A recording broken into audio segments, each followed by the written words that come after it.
Hello, people of the internet. My name is Colton Steiner. Thank you for tuning in to the Siesta Podcast.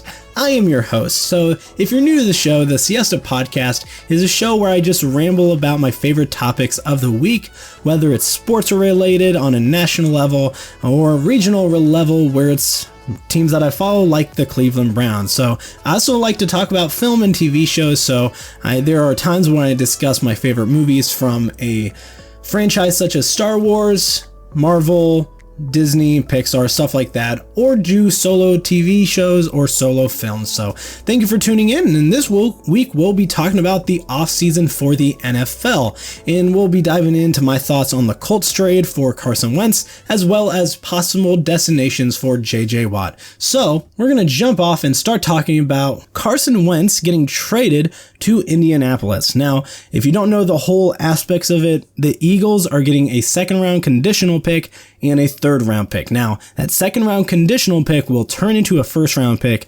if Carson Wentz plays 75% of the snaps. And I also believe there's another clause in there that says if he plays 70% and they make the playoffs or maybe win a playoff game. I don't know the whole aspects of that, but hey, I think the Colts won the trade here. While they did pick up a lot of that contract that Carson Wentz has, where they'll have to pay him $25.4 million in 2021, $22 million in 2022, $25 million in 2023, and $26 million in 2024. While they did take on that contract, which is a massive contract, I think it's a good thing for Indianapolis because one, Rivers retired and you need a quarterback. You needed a quarterback and you weren't in a good spot to draft a quarterback this year anyway.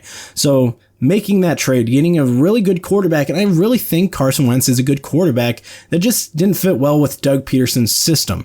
Now, if Wentz stays healthy, I truly believe that the Colts can make the playoffs very easily, win and possibly win their division. It all depends on how the teams in their division stack up going into the next season. Now, I think their offense is really good. I believe they have Jonathan Taylor at the running back, and he's a solid back. He's a solid back to have. And wide receivers, maybe get a couple wide receivers here and there, but they have the cap space to go out and get some good receivers for Carson Wentz to throw to. Solid offensive line. I think they can help build that team up. I mean, you saw what Andrew Luck was able to do when he was there. I mean, unfortunately, Luck had to deal with a lot of injuries. They were a successful franchise, but I really think they can have a good future going forward if they truly go all in on Carson Wentz, which is what they look to do. Now, if you're looking at the Philadelphia Eagles here, they're in a certain different situation, and in my opinion, a lot worse of a situation. First off, they will have $33.8 million in dead cap space. Now, if you don't know what that is, basically, I just kind of learned this myself, but it's basically they're using 18.8% of their space on a quarterback that isn't even on their roster. So it's basically space they can't use. So they're essentially paying $33.8 million to Carson Wentz when he's not even on their team. So that's what dead cap space means. Now that they got rid of Wentz, they're setting themselves up for Jalen Hurts to take over. And he played well this year for the most part. He didn't play the entire season, but in the time he did play, I thought he did rather well. Now, it's going to be interesting to see what happens for Philly in the next couple of years with Jalen Hurts and how they're able to put him on their pedestal as their quarterback. I mean, he was a rookie this year, got to take over in several spots, and like I said, he did rather well. But as a franchise quarterback, if you're setting him up for that, you're kind of setting him up because you traded away the guy you played millions and millions of dollars with, millions of dollars for, to take over. Now, I'm just interested to see what happens with Jalen Hurts going forward. I didn't think he was the best quarterback coming out of that class, but hey, anything can happen. You don't have to be the best quarterback in that class to have the best future. And I'm excited to see what happens with him in Philly. I've never had a thing against Philadelphia. I mean, being a Browns fan, they're in the NFC. We're in the AFC. So me personally, never really had anything against Philly fans or the Philly team. But that was a good trade. I think both teams came out of that with what they wanted, and I firmly believe the Colts won that trade, but they did take up a massive amount of the contract that Carson Wentz has. But hey, You have to pay the money to the guys that have won Super Bowls, even though he technically didn't win the Super Bowl, but he did get him there. So maybe the Colts will make it to the Super Bowl, maybe not if the Browns are able to stop them. But anywho, moving on from Carson Wentz, the Eagles, and the Colts to J.J. Watt in his old free agency. So if you aren't aware, he was released by Houston last week, and he's been in the league 10 years, and he hasn't been the same player the last few years. I mean, you look at his stats, Watt has had a total of 9 sacks in the last 2 years combined. He had 4 in 2019 and 5 in 2020, but there is an asterisk in 2019 because he only played 8 games that season. And in 2020, he was double teamed a lot as he was their only key defensive lineman to guard. So that is something to be aware of. But Houston would have been set up to pay him $17 million this year if they decided to keep him. But there's a lot of debate since he's kind of died down in the last couple of years. Is he worth $17 million? Now, me personally, I don't think he is, but I do agree that it's a hard conversation to have because right now, with the salary cap issue with the NFL, it's a complicated argument because the salary cap this year is down. I believe it was up near $200 million for a team this past season. It's down to $180 million this year, which is about $20 million less than what people are giving out now. So it's a big drop, but teams that have big contracts with players are in a rough spot. So players like the Green Bay Packers, the people like the Saints, and players like the Steelers, those teams all have massive cap overhaul that they have to go through. So it's going to be interesting to see what happens with the cap space going forward, looking at these teams. But first off, J.J. Watt wants 3 things. First off, he wants a good quarterback situation. He doesn't want to come in with a team that doesn't know their quarterback, doesn't know what their leader is going to be in the upcoming season. Second of all, he wants supporting personnel. So he wants a good defense to play alongside with.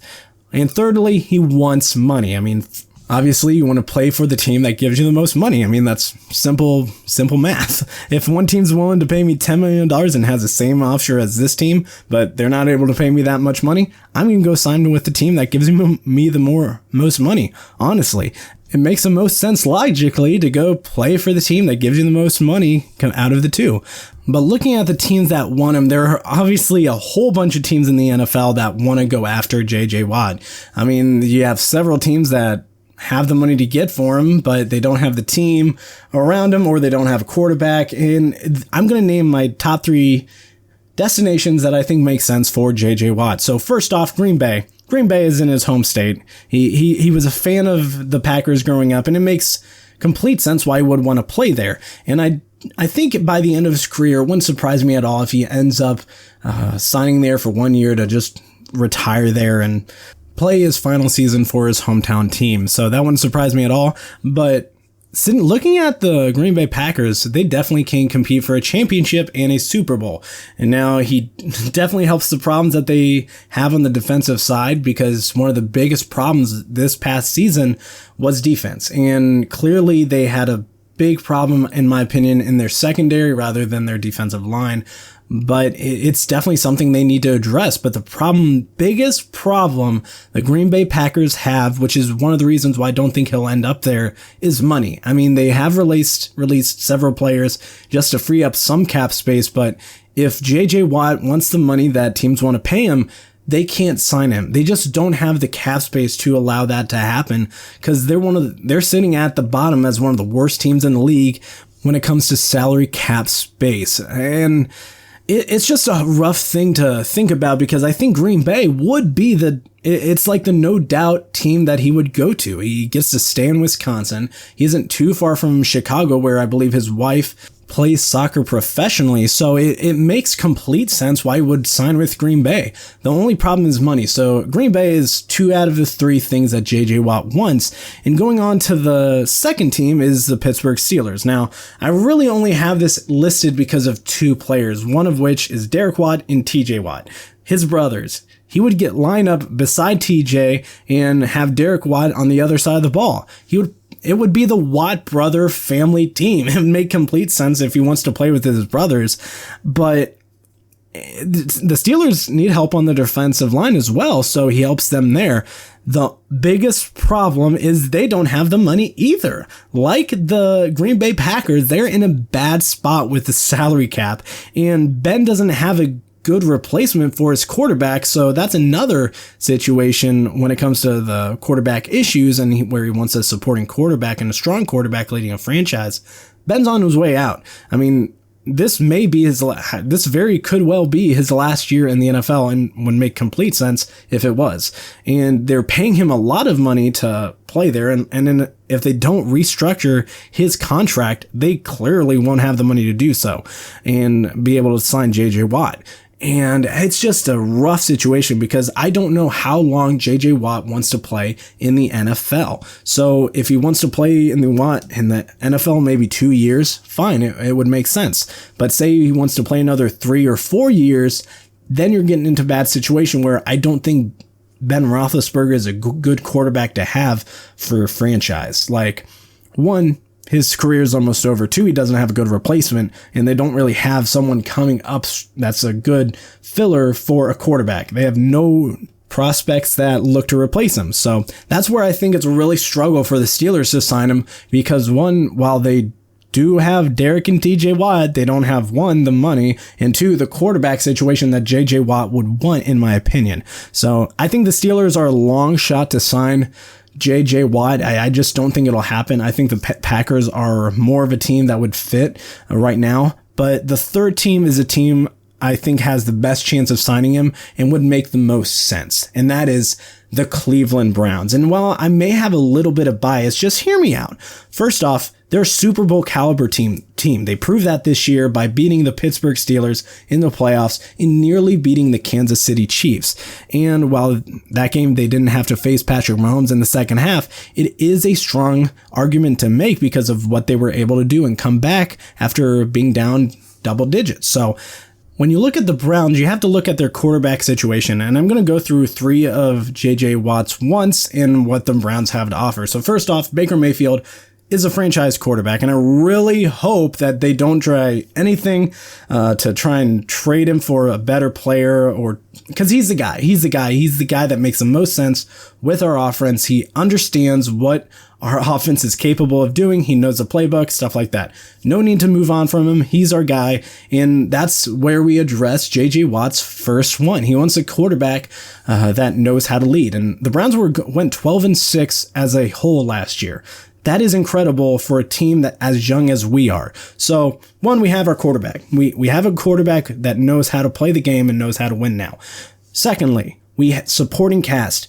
He would play alongside Myles Garrett. And while we did have a lot of injuries last year, that was the biggest problem, was injuries. Like, our secondary was mostly second and third string and even practice squad players. So that's something you have to think about. We're going to get Greedy Williams back. We're going to get Grant Deplete back next year. And we're going to get solid talent coming out of the draft. And more than likely, we're going to draft a linebacker or maybe a secondary player, whether it's a safety or a cornerback, but it's not going to be a defensive lineman, and that's where J.J. Watt could definitely help out with us there. I mean, he would play opposite of Myles Garrett. How amazing would that be? Myles Garrett is one of the best defenders in the NFL, and a pocket pressure with Garrett on one side and J.J. Watt on the other, that would be amazing, and the amount of chaos they would make would just be even more spectacular. And I think it's really going to be interesting to see how Myles Garrett does next year if JJ Watt joins, because one, they're not going to be able to double team Myles Garrett as much as they did last season, and they won't be able to double team JJ Watt because they have to worry about Myles Garrett too. So you have to play him solo, and when you have both those guys who are amazing pass rushers, like breaking through the pocket, that will help, one, help your secondary, and 2, create more turnovers, forced passes, fumbles, and stuff like that, because you can't control those 2 guys with one lineman. And that's when I really think the Browns will excel defensively with their supporting cast. Forced passes, Denzel Ward, Ronnie Harrison maybe, and even Grant Pleat can get those interceptions. So I'm eager and excited to see what this team can do with a JJ Watt on their defensive line. So that's the second question. 3, money. Out of the 2 teams I have listed, the Browns have the most money by far. I mean, I believe they have $23+ million in cap space, and they could easily sign JJ Watt. It's not even a question whether they could. And they're at a great spot where maybe they may not be able to give him the $17 million that he wants, but if he's willing to negotiate where we can, because we do have a lot of players to re-sign and need to work on contract negotiations with. It's a complicated process because the Browns, while we do have a lot of salary cap space, we do have to re-sign and work on contract extensions for several key players. For example, we got Rashard Higgins, who we have to work on a contract extension with this year. And then next year, we have to work on a contract extension with Baker Mayfield, Denzel Ward, Nick Chubb, and several other players. So it's going to be a very interesting thing for the Browns to actually have to worry about salary cap issues going in the future. This is a topic I've never had to discuss with the Browns because the Browns have almost always been the team with the most salary cap space. So it's going to be interesting to see how that affects JJ Watt's tenure with the Browns because we have a lot of young players that we have to pay money to. And if we want to sign JJ Watt, how much money is he going to want? While right now we do have the most money to offer compared to the other 2 teams, we also have the most players that we have to sign contract extensions with. So it's kind of a win-lose in some situations because I don't want to lose some players, but you can't keep all of these great players for low prices. You just can't. You kind of have to just roll with the flow and see how much they want to work their contracts out and how much they want to play with your team and whether they want to go make millions of dollars playing for a crappy team or stay with your team where you can make a very good living and still make millions of dollars, not near as much if you would go for a losing team, but stay with a team that wins. And that's where you get in a very complicated situation. But I think at the end of the day, if you win more games than you're losing, you're doing things right. And if you're able to work out fair contract negotiations and extensions with key players, I think at the end of the day, it's best for both parties. So I'm interested and excited to see where JJ Watt ends up. Hopefully, fingers crossed, he winds up in Cleveland. I would love that as well. I think it makes the most sense for him to sign with Cleveland. I don't think if those are the 3 things he wants, Cleveland has the most to offer, and they're the best choice out of any team in the NFL. Makes the most sense. But thank you for listening to the Siesta Podcast on your device of choice. Feel free to follow the show on Spotify and subscribe on Apple Podcast and Google Podcast. I will see you guys next week. Hopefully you guys enjoyed this episode, and I will see you guys next time. Bye!